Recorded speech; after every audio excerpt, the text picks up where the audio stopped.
Hello class 11th, आप सभी का वेलकम है मेरी इकोनॉमिक्स की क्लास में। हमने इकोनॉमिक्स के इंट्रोडक्शन को अच्छे से समझा था। आज हम इकोनॉमिक्स का फर्स्ट चैप्टर पढ़ेंगे। देखो, इकोनॉमिक्स एक थ्योरेटिकल सब्जेक्ट है। कहा जाता है कि थोड़ा बोरिंग हो जाता है, बट अगर इसे इंटरेस्टिंग वे में पढ़ा जाए, कि स्टोरी के रूप में पढ़ा जाए, तो बहुत इंटरेस्टिंग सब्जेक्ट हो जाता है ये। और ये हम नॉर्मली जनरल वे में हम ये सभी चीज़ें देखते भी हैं, किस तरीके से हमारी जीडीपी बढ़ रही है, किस तरीके से हमारी इकोनॉमी ग्रोथ कर रही है। तो इकोनॉमिक सब्जेक्ट को आइए हम आज इसके फर्स्ट चैप्टर को एक इंटरेस्टिंग वे में स्टडी स्टार्ट करते हैं। तो फर्स्ट चैप्टर है हमारा Indian economic on the eve of independence, यानी कि स्वतंत्रता की पूर्व संध्या पर भारतीय अर्थव्यवस्था।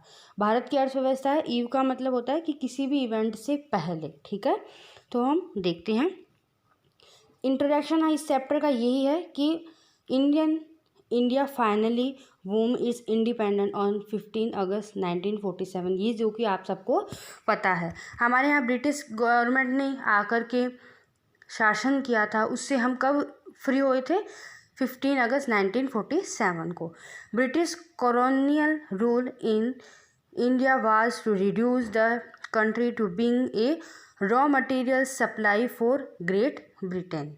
ठीक है, यहाँ बताया गया है आपको कि भारत में जब ब्रिटिश औपनिवेशक का मतलब होता है कॉलोनियल भूमि का, जो ग्रेट ब्रिगेड के लिए कच्चे माल के आपूर्तिकर्ता होने के लिए देश को कम करने के लिए किया गया था। यानी कि यहाँ की ब्रिटिश गवर्नमेंट आकर के यहाँ के सारे कच्चे माल को लेकर के चली गई थी, पूरा ख़त्म कर दिया था। किस तरीके से कर दिया था वो ही हम हमारी आज से क्लास में पढ़ेंगे।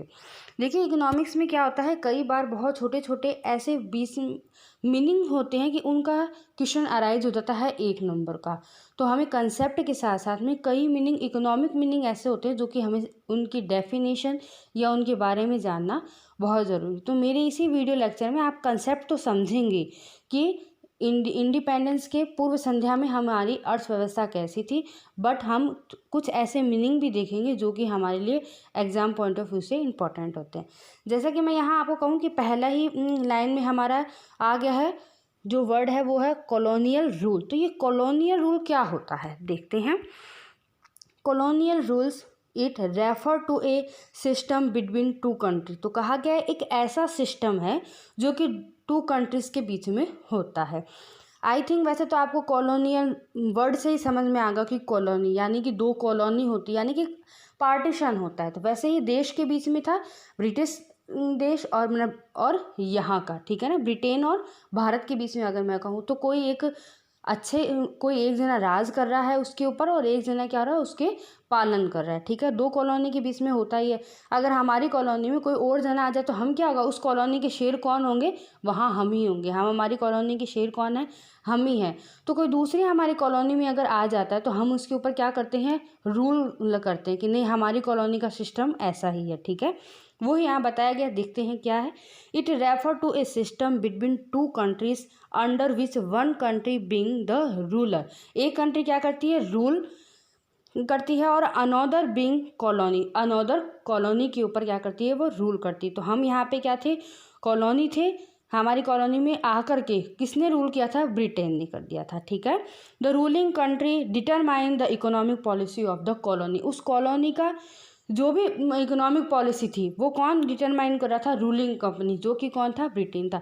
ये जो कॉलोनियल जो पीरियड चला था वो कितने ईयर का चला था? 200 ईयर्स का चला था। यानी कि 200 साल ब्रिटेन आकर के यहाँ पे क्या कर गए थे, राज करके गए थे अंग्रेज, 1756 से 1947 तक। ठीक है, अब एक नया वर्ड आ रहा है। अभी हम चैप्टर स्टार्ट कर रहे हैं, पर उससे पहले जो कुछ नई मीनिंग जो आ रहे हैं वो अभी हम डिस्कशन कर रहे हैं। तो सेकंड वर्ड आता है स्टैग्नेंट इकोनॉमिक। ये स्टैग्नेंट इकोनॉमिक क्या होती है वो देखते हैं। It refer to economic which struck or very slow at the path of development. तो ये स्ट्रक में यहाँ स्टैग्नेंट इकोनॉमिक में यहाँ कहा गया कि एक ऐसी इकोनॉमिक जो रुक सी गई हो, जो बढ़ नहीं रही हो। यानी कि जो हमारा कॉलोनियल पीरियड जो चल रहा था, यानी कि जो अंग्रेज आके हमारे यहाँ शासन कर रहे थे, उस समय इंडिया की इकोनॉमी कैसी थी? तो हम यहाँ कहेंगे एक स्टैग्नेंट इकोनॉमिक थी। तो 1 नंबर का क्वेश्चन यहाँ अगर अराइज हो जाए कि स्टैग्नेंट इकोनॉमिक क्या होता है, तो हमें यहाँ बताना होगा कि एक ऐसी इकोनॉमिक जो कि एक स्ट्रक हो या वेरी स्लो, उसमें कुछ डेवलपमेंट हो भी रहा है पर वो न के बराबर हो रहा हो। तो हमारी इंडिया की उस समय कॉलोनियल पीरियड में हमारी इंडिया की इकोनॉमी कैसी थी? स्टैग्नेंट इकोनॉमिक थी। आई होप ये वर्डिंग आपको समझ में आए होंगे। चलिए हम हमारे चैप्टर स्टार्ट करते हैं। देखिए इसमें इकोनॉमिक्स में थोड़ा ये भी हो जाता है, अभी हमने इंग्लिश में पढ़ा कॉलोनियल, तो हमें समझ में भी आ रहा है कि कॉलोनी के रूप में हम समझ सकते हैं या फिर याद कर सकते हैं, पर इनका हिंदी मीनिंग थोड़ा अलग हो जाता है। तो हिंदी मीनिंग भी हम देख लेते हैं कि इसका क्या है। कई स्टूडेंट्स हिंदी मीडियम में भी होंगे। तो आप देखिए, औपनिवेशिक शासक कहा जाता है, उसी कॉलोनी को क्या कहा जा रहा है? कॉलोनियल को औपनिवेशिक कहा जा रहा है। तो हमने दो देशों के बीच में एक ऐसी व्यवस्था का जिक्र है जिसके तहत एक देश शासक होने के नाते दूसरा कॉलोनी होने के नाते सत्तारूढ़ देश कॉलोनी की आर्थिक नीति तय करता है। ठीक है ना। आगे है स्थिर अर्थव्यवस्था। जो स्टैग्नेंट इकोनॉमिक है उसे आप हिंदी में क्या कहेंगे? स्थिर अर्थव्यवस्था कहेंगे। यह अर्थव्यवस्था का उल्लेख करती है जो विकास के पथ पर अटक गई हो या बहुत धीरे हो, उसकी अर्थव्यवस्था यानी कि उसकी इकोनॉमी कैसी हो? बहुत ही रुकी हुई हो। ठीक है। अब हम देखते हैं कि आप सभी ये देखेंगे कि इस चैप्टर में हम क्या देखते हैं कि पूरे चैप्टर में देखेंगे कि हमारे चैप्टर का क्या नाम था? The Indian economic eve of independence, यानी कि स्वतंत्रता की पूर्व संध्या पर हमारी इकोनॉमी कैसे थी। ठीक है। बट आज की मैं मेरी क्लास में आपको क्या पढ़ाने वाली हूँ कि प्री कॉलोनियल रूल, ठीक है ना, जो 1956 में से पहले जब हमारे यहाँ ब्रिटिश गवर्नमेंट आई थी तो हमारी इंडियन इकोनॉमी कैसी थी। देखिए, जब हम ये देखते हैं कि 200 साल से पहले यानी कि 1756 के लगभग हमारी इकोनॉमी कैसी थी, और फिर 200 साल के बाद की हम देखेंगे जो कौन सा 1947, तभी तो हमें पता चलेगा ना कि हमें ब्रिटिश गवर्नमेंट कितना ज़्यादा शासक करके चली गई, कितना हमें गुलाम बना कर चली गई, हमारी इकोनॉमी को कितना इफ़ेक्ट करके गई है। तो हम किसी भी चीज़ का कंपैरिजन अगर करते हैं तो हमें पहले और बाद के दोनों की स्थिति पता होनी चाहिए। जैसे कि आप अभी देखते हैं 8th बोर्ड में आपने सपोज 70% लेकर के आए, अब आप क्या देखोगे कि आपने 10th बोर्ड में कितने परसेंट लेकर के आए? 80, तो आपने इंक्रीज़ कितना किया? 10% इंक्रीज़ किया। ठीक है ना। तो हमें पहले की स्थिति भी पता होनी चाहिए और बाद की स्थिति भी। तो आज की मेरी इस क्लास में आपको जो कॉलोनियल पीरियड था यानी जो औपनिवेशिक शासक था उससे पहले की स्थिति आपको मैं बताती हूँ। तो यहाँ कहा गया Indian economic before colonial rule. ठीक है, कि हमारी जो इंडिया की इकोनॉमिक थी वो कितनी अच्छी थी और वो क्या हद करके उनके चले गए हैं वो हम आगे की क्लास में देखेंगे। फर्स्ट पॉइंट है agriculture was the main source of employment and living.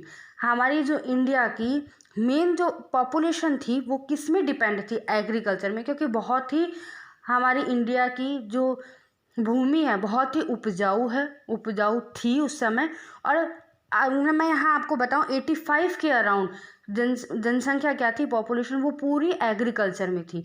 आपने सभी ने 10th क्लास में पढ़ के आए हैं प्राइमरी सेक्टर, सेकेंडरी सेक्टर और टर्सरी। तो प्राइमरी सेक्टर में क्या आता था? हमारा एग्रीकल्चर आता था, यानी ये कृषि पे ही डिपेंड थी। ठीक है, यानी मैं ये कहूँ कि हर घर में कृषि का ही काम किया जाता अपनी जीविका चलाने के लिए। ठीक है।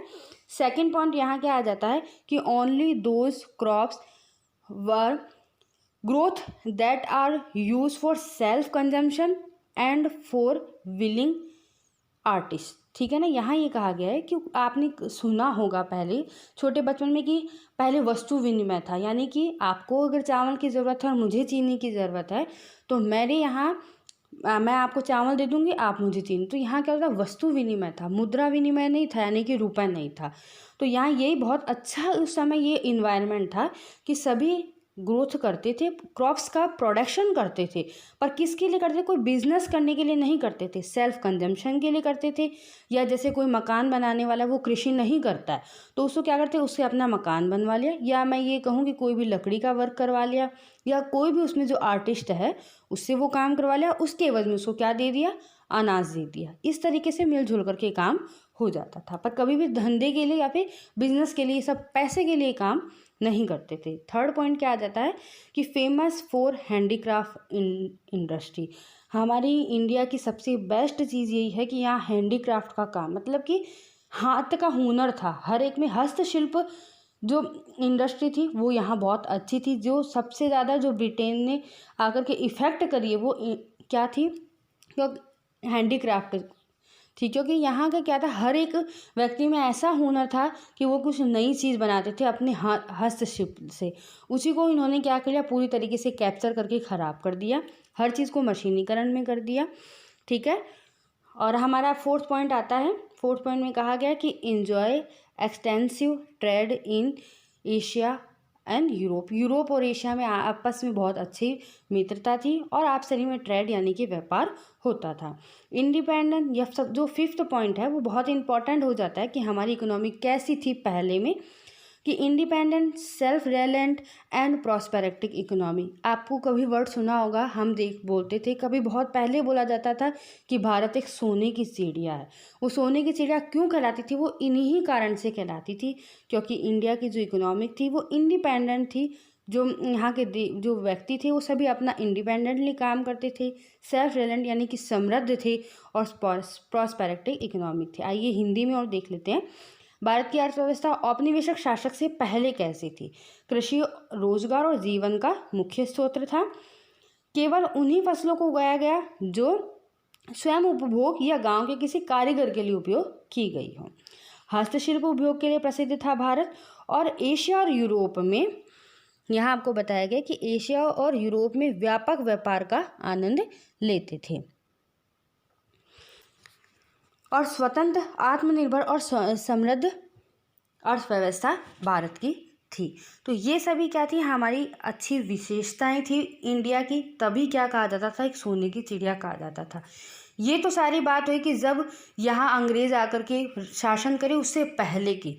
अब हम देखेंगे कि जो 200 साल शासन किया उसके बाद में कि हमारे सोने की चिड़िया की क्या हालत कर दी, क्या रह गया, अब क्या इतनी अच्छी इकोनॉमी को वो क्या बना करके गए, ये सभी हम क्या करेंगे नेक्स्ट वीडियो में हम पढ़ेंगे, नेक्स्ट क्लास में पढ़ेंगे। तो आज का हमने देखा था कि कॉलोनियल पीरियड से पहले की क्या स्थिति थी। अब हम क्या देखेंगे नेक्स्ट क्लास में, हम ये देखेंगे कि at the eve of independence, यानी कि अभी हमने क्या देखा कि जो हमारे ऊपर शासन हुआ था उससे भी पहले की बात पड़ी। अगली क्लास में हम नेक्स्ट क्लास में देखेंगे कि जब हमें स्वतंत्रता मिली उसकी पहली रात की हमारी क्या स्थिति करके, हमारी मतलब कि इकोनॉमी की क्या सिचुएशन करके अंग्रेज़ गए थे, वो हम देखेंगे। आई होप आप सभी को मेरी क्लास अच्छी लगी होगी। इकोनॉमिक एक बहुत ही अच्छा सब्जेक्ट है, इसे इंटरेस्ट लेकर के पढ़ें तो ये बहुत ही ईजी हो जाएगा। 11th क्लास है, आपको इकोनॉमिक्स से बहुत सी चीज़ें सीखने को मिलेगी।